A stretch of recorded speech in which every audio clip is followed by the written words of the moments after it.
Venäläpelin päätöskohde on 2100 metrin ryhmää lämminversille. Tässä selvästi eniten peliä on kerännyt numero 3 Asko Spirit.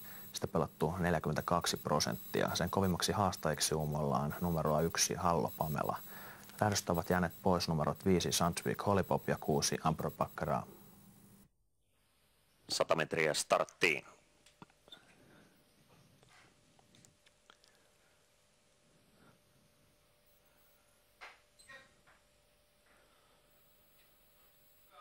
Lähtö hyväksytään laukkanumerolle 7 Cavallo, 1 Hallo Pamela ottaa johtopaikan, laukkanumerolle 9 Absolute Chili, johtavan rinnalle 8 Min Frixos hakee paikkaa nyt johtavan takana ja siirtyy sinne. 7 Cavallo hylätty pitkä laukka.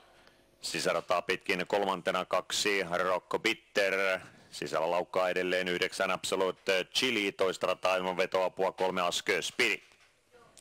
9 Absolute Chili hylätty pitkä laukka.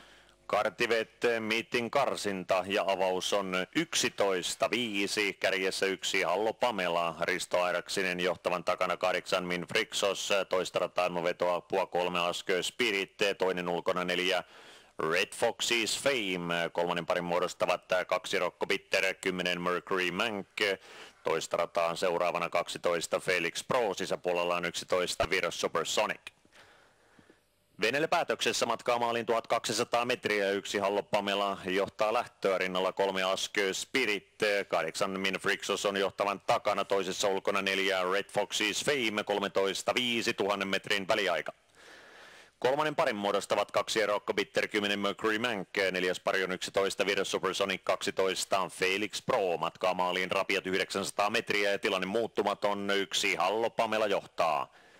8 Min Frixos johtavan takana, 2 Rocco Bitter, 3 sisällä, 4 sisällä 11 Virus Supersonic, toisella 3 Asko Spirit, perässään 4 Red Foxes Fame, 10 Mercury Mank, tulee kolmannessa ulkona, muista on jäänyt 12 Felix Pro ja 1 Hallo Pamela johtaa.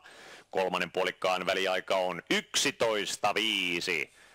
Kaasupohjassa mennään, kolmas puolikas ja nyt viimeinen puolikas käyntiin. Hallo Pamela kärjessä, sen takana tulee 8 Min Frixos, toisella 3 Asko Spirit, sen takana on 4 Red Foxes Fame. Sisärataa pitkin 2 Rocco Bitter, 300 metriä matkaa maalin, 1 Hallo Pamela johtaa. 8 Min Frixos kakkosena, sitten 2 Rocco Bitter, joka saa nyt kirittilaa ja maalisuoralle selvässä johtoasemassa numero 1 Hallo Pamela. Hallo Pamela johtaa valjakon mitalla, 8 Min Frixos, 2 Rocco Bitter tulevat seuraavina ja Hallo Pamela hallitsee tilannetta, on murskaava, kakkosena 8 Min Frixos, sitten 2 Rocco Bitter, voittaja on 1 Hallo Pamela. Hallo Pamela avasi keulaan ja teki siitä elämänsä juoksun ja voitti todella hurjalla tuloksella 12.9.